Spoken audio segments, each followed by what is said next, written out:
Okay, welcome back to our little garden. Dito yung aming, uy, masakit naman. Itong aming little papaya.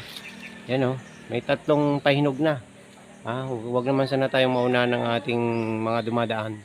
Dami yan sa taas, makikita nyo, daming bunga yan. Ang lalaki. Yan. Yun, yung iba, hindi pa nabubuo. Yan, hanggang dun sa dulo. Pero ito pahinog na. Ngayong week pwede na itong tirahin.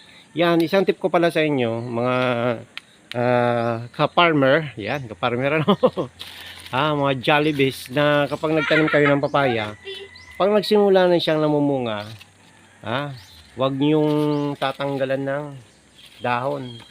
Yan. Yung mga dahon kahit natutuyo na, wag yung tatanggalin yan kasi yan ay nagbibigay protection dito sa ating halaman.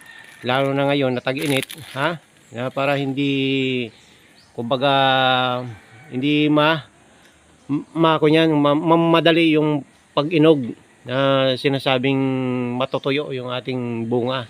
At nagbibigay din yan ng dilim talaga para yung dumami pa yung bunga. Kung makikita nyo nagkamali nga ako dito, naputulang ko kaya hindi natuloy yung natanggal ko yung mga dahon. Kaya hindi na tuloy yung bunga dito, isa lang.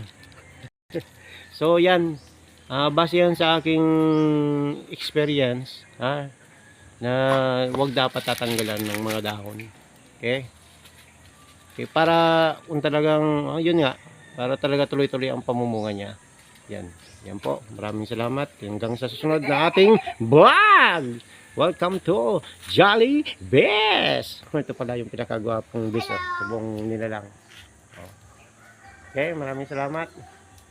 At yung aking little farmer.